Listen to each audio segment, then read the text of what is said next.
Mga kababayan, ano yan? Ito pa, mga kababayan. Dito tayo kay Matibag.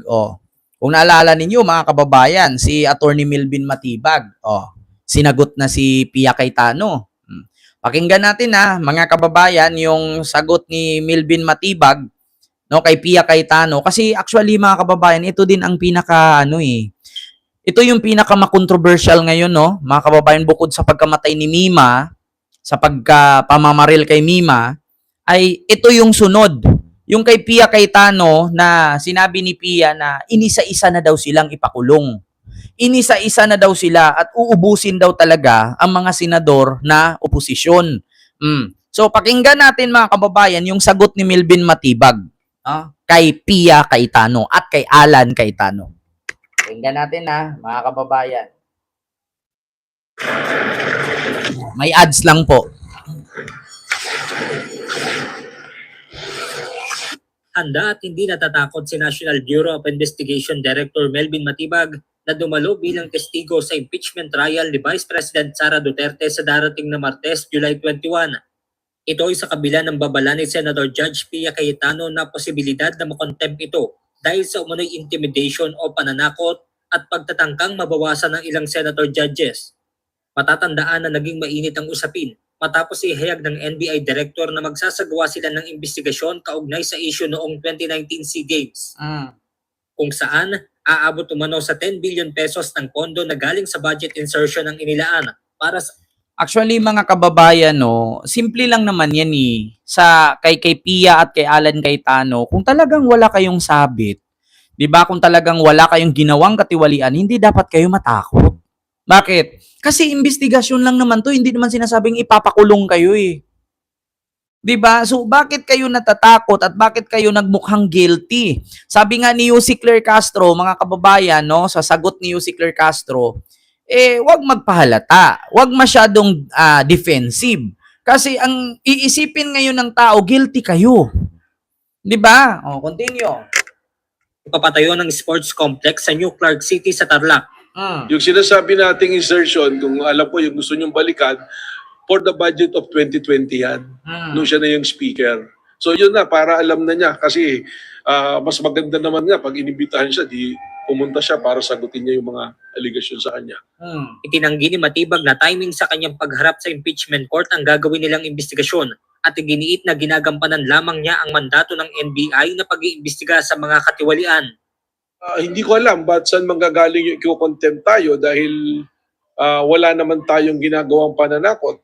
Pag tinignan natin ang mandato ng NBI, it is our mandate. Ibig sabihin ba nito kung ay nahaharap sa isang proceedings, hindi na nahihinto na yung ating mandato. At unang-una, hindi naman tayo ang akusado doon sa proceedings na yun. Bagaman handa at hindi natatakot, nananawagan pa rin ang NBI Director sa Senator Judges na gawing patas ang pagdinig. Yung pong mga judges natin, they have to exhibit the impartiality. Ma'am Gina, hello po. Yung pong called neutrality and impartiality of a judge. Dahil wala pa naman po, naglalabas pala ng ebidensya Mas nakakatakot nga po para sa aking testigo dahil parang may pagbabanta na nga ng contempt sa atin. Samantala, dumepensa rin ng NBI chief sa inihayag ni Senator Judge Alan Peter Cayetano patungkol sa proposed NBI Academy sa Clark. So, let me talk of unfairness. Hindi ba unfair? Kung ako, babalik rin ko, sasabihin ko, inimbestigahan ko na rin kahapon Ang sabi sa akin, mainit ang ulo ni Director Matibag kasi may contractor na daw yung binigay na lupa para sa NBI at gusto niya sarili niyang contractor. So would that be fair to him? No. It would be a marites accusation. Kasi malabo naman yun na magkaroon na ng contractor dahil yung lupa nga hindi pa naitatransfer sa amin Wala pang ang plano So hypothetical yun para maintindihan ng tao.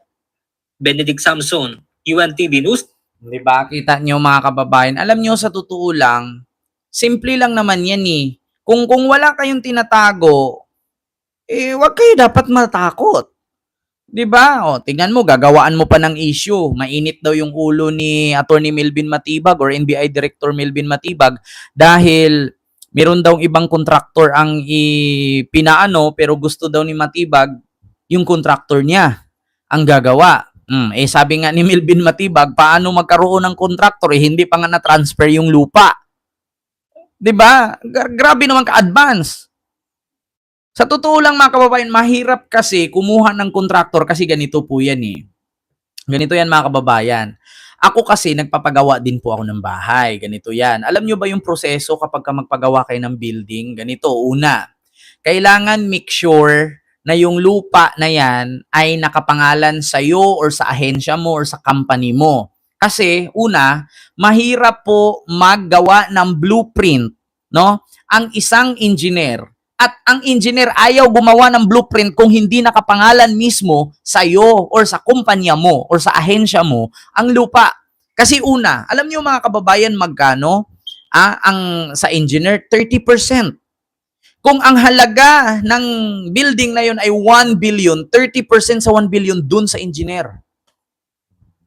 Hindi ang engineer gagawa ng blueprint at mag-check ng lupa na yan kung hindi sa iyo kasi ang engineer mismo pwedeng kasuhan at matanggalan ng lisensya. So paano nasabi ni Alan Cayetano na mainit ang ulo ni Attorney Milvin Matibag dahil meron daw kontraktor ang gobyerno pero ang gusto ni Matibag ay ang kontraktor niya. So paano nangyari? So nakakuha agad ng kontraktor? So, sinong engineer yung naglukit ng lupa? Sinong engineer yung gumawa ng blueprint ng building na itatayo? Ibawal po yan. Una, nasa rules ng mga engineer na hindi ka pwedeng maggawa ng blueprint at mag-sighting viewing doon. No? Or may tawag dyan mga kababayan, yung mag-ano ng muhon, maglagay ng muhon, yung may tawag yung calculate ba yan? Tawag yan, o mag-relocate. No? Mahirap yung ganun mga kababayan. Oo. Ganun po yun. 'Di ba? Ang sabi, engineer, barangay chairman is also negotiating that. Even if it is not engineer, that building will be built. Sa totoo lang mga kababayan, mahirap yung ganun. Kaya hindi ka basta-basta, kita nyo, gagawa ka na lang ng kwento para sa ikakasira ng tao. Alam nyo, sa totoo lang, ito yung sabi ni Milvin Matibag. Pakinggan nyo Narinig ko na naman yung Marites pangalan ng babae yan ayan, Marites. Parang Petra parang Petra daw. So anyway, allegation na parang nananakot ba yung sinasabi mo? Alam nyo, mandato ng NBI yung mag-imbestiga. So kung may pumasok sa atin dito na mag-imbestiga tayo, gagawin natin. Ilang bagay yan nasa mandate natin yan sa Republic Act 10867. By mutuo proprio, pwede yan, or upon a complaint, or upon direction from DOJ or Ombudsman, gagawin natin yan.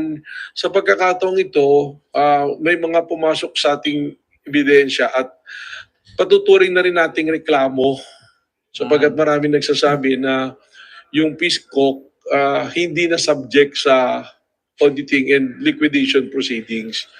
At kung maalala nyo, wala naman akong binanggit na pangalan kung ano yung sinasabi ko. Ang sinasabi ko lang, yung PISCO, kailangan imbestigan.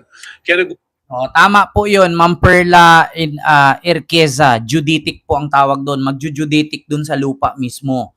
No? So, mahirap po magkaroon ng juditic doon sa lupa kung hindi pa nakapangalan sa mismo. Sino namang tangang engineering group ang maggawa ng geodetic sa lupa na hindi pa pagmamay-ari?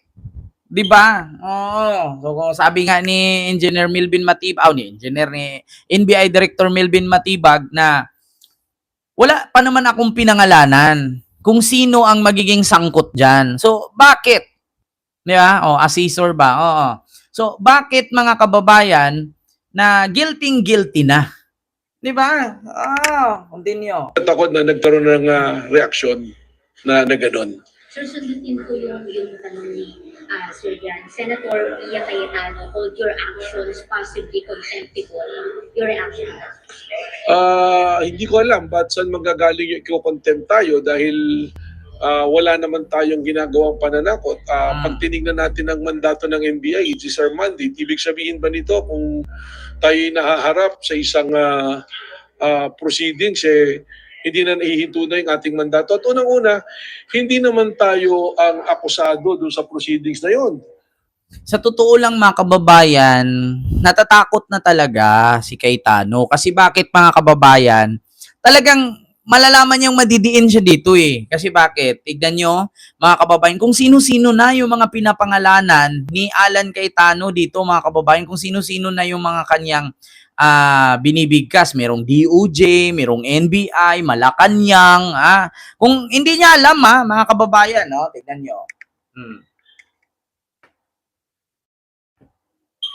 Wait lang mga kababayan, walang boses. Basta, praise God, opportunity mga musta. Quiet lang po kayo, atin-atin lang to. Pero iparating natin sa NBI, sa DOJ at sa Malacanang. Tayo-tayo lang Sabihin natin sa DOJ, sa NBI at sa Malacanang, di kayo halata Slight lang, pero hindi naman kayo halata. Pero alam niyo po, meron biblical principle. Kung anong ating itatanim, yan ang ating aanihin. At sabi parati ng ating mga kababayan ay sana all. So, ito proposal natin sa NBI, sa Malacanang, at saka sa DOJ.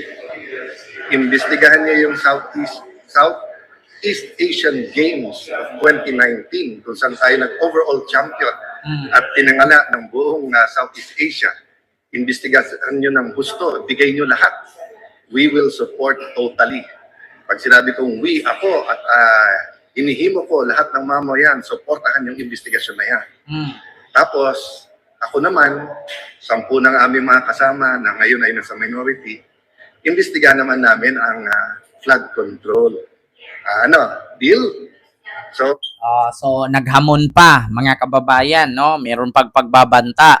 Sige, imbestigahan ninyo yung 2019 Asian SEA Games. Na kung saan nanalo tayo, buong mundo, buong Asia, nakikita tayo kung gaano kagaling ang mga atleta natin, kung gaano kagaling ang mga Pilipino. Hindi mo naman basihan yung nananalo kasi bakit? Wala pong kinalaman yung pagpapatayo ng building, walang kinalaman yung pagpapatayo ng kudron, yung malaking kaldero doon, yung kawa, yung sindihan ng apoy, no? Hindi po nangangahulugan doon na pinapatayuan mo ng bilyon-bilyon halagang building para sa mga atleta ang kanilang pagkapanalo. Sa kanilang tiyaga po yun at sa kanilang talento. Kaya, hindi po pwede nating gawing alibay na hindi ka pwedeng imbestigahan kasi magaling. Nung panahon na nagpatayo kayo ng building dyan, magaling yung mga atleta. Hindi naman siguro ganun Di ba? Mga kababayan. Hindi naman siguro ganun. Kasi bakit mga kababayan, hindi po natin pwedeng sabihin na, sige, paimbestigahan ninyo. Bakit? Na kung saan nanalo ang ating mga atleta at sikat ang Pinoy nung panahon na yun. Senator Alan Cayetano, wala pong kinalaman yung mga athlete doon kung nanalo man at nakakuha tayo ng pinakamaraming medal or gold medal. No? So, ang investigasyon is still investigation, no? Parang ano lang yan para yung tinanong mo kay attorney, sino ba yun? Yung NBI witness na ang sabi mo, yun bang pagbanta ni Sara ay conditional threat o hindi? Kasi, ang ibig sabihin kasi mga kababayan ng conditional threat, halimbawa, kinidnap ko yung tatay niya. Tapos sabi ko, magsumbong ka sa pulis, papatayin ko tatay mo. So, krimen pa rin yun. Bakit? Kinidnap ko na yung tatay, krimen na yun Tapos pag nagsumbong pa siya sa pulis, babarilin ko yung tatay niya, papatayin ko yung tatay niya. Double murder ang tawag doon. Nagkinidnap mo na, pinatay mo pa. So, double yung krimen. So, either conditional threat or hindi man yan conditional threat or grave threat, krimen pa rin. No? Kaya ganun yun mga kababayan. Actually mga kababayan, niluloko lang talaga nila. Mga kababayan, niluloko nila yung mga DDS na mga taga-suporta sa kanila. Bakit? Kasi bakit kailangan sabihin ni Cayetano doon sa witness ng NBI na si Kalilong, bakit sabihin niya na ito bang ginawa ni Sara ay conditional threat? Matatawag niyo bang conditional threat? Kahit naman conditional threat yan or grave threat, krimen pa rin. Una, ito yung example ng conditional threat. Halimbawa, kinidnap ko yung magulang ni Sir Kenry. Tapos sabi ko kay Sir Kenry, hawak ko na ang magulang mo. Huwag kang magsumbong sa pulis kasi papatayin ko sila. Krimen ba yon? Oo. Bakit? Binantaan na kita, hawak ko na magulang mo. Tapos pag nagsumbong ka, papatayin ko sila. Hindi na double na yung kaso mo, kinidnap mo na, pinatay mo pa. Threat pa rin yun. So, krimen ba yun? Yes po, 100% krimen pa rin yun. Krimen pa rin yun, mga kababayan. Tapos ito, naghamon pa siya sa Malacanang, sa DOJ at sa NBI na ang sabi niya, sige, imbestigahan niyo yung SEA Games. Ako, imbestigahan ko din yung flood control.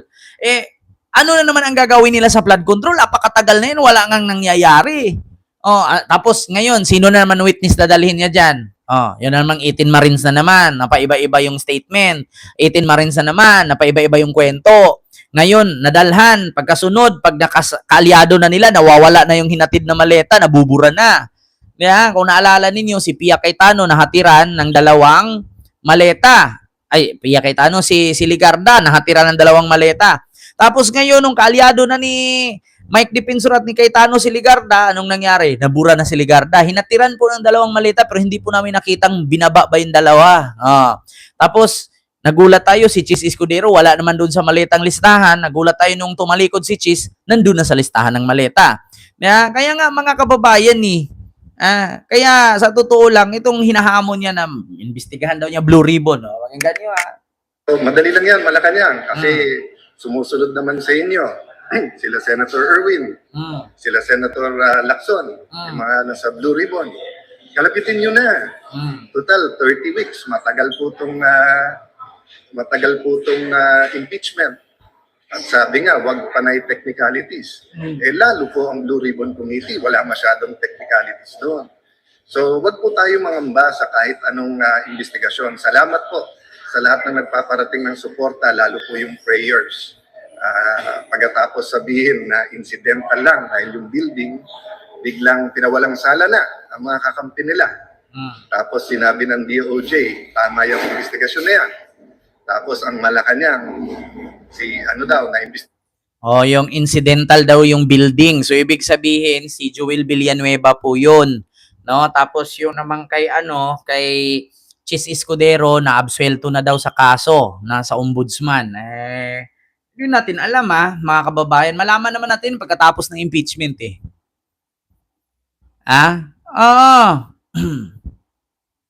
Sa totoo lang mga kababayan, malalaman natin yan pagkatapos ng impeachment kung talagang matutuloy ba ang kaso. Kasi sinabi mismo ni Boying, yung kaso ni Joel Villanueva ay medyo hilaw. So ang nangyari mga kababayan, medyo hilaw yung kaso kaya ipinaubaya na ng DOJ sa ombudsman na imbestigahan itong si Joel Villanueva. So sa madaling salita mga kababayan, DOJ na mag-imbestiga. So kung hindi man nakasuhan si Joel ngayon, baka sa mga susunod. Hindi na lang natin alam. Kasi pagkakaalam ko mga kababayan, si Romualdez malapit na So yun po yun mga kababayan, no? Yung ating reaction. Alam ko pagkatapos impeachment niyan, sabihin na naman ni Boying, tag-ulan, umuulan ng kaso. Ang tag-init, mas lalong iinit. Ay, nako. So, yun po mga kababayan, yung ating reaksyones sa mga oras na ito. Patungkol ito kay Mima. So, confirm, wala na po si Mima, binaril ng riding in tandem mismo sa kanilang inupahang bahay pagpasok. At ito pa, yung lalaking nanaksak ng rider ng Move It driver ay isa palang DDS. Pero si PBBM ang kanilang sinisi. Tapos, ito naman, si Atty. Melvin Matibag, sinagot na itong mga pahayag ni Pia Cayetano at ni Alan Cayetano na wala naman daw siyang pinangalanan, pero bakit naging guilty na? Bakit? Di ba? Alam niyo na mga kababayan, bakit defensive na? At naghamon pa nga si Alan, na sige, imbestigahan ninyo yan. Akin naman yung flood control. Kita natin, hindi natin alam. Alam ko ang madidiin dyan, mga Bilyar Kasi si Bilyar ang secretary dyan sa flood control na yan noon. DPWH secretary si Mark Bilyar at the time. Di ba? So yun lamang po mga kababayan. Maraming salamat po. sa inyong lahat at mag-iingat po kayo palagi. Mga kababayan. So, God bless. Thank you.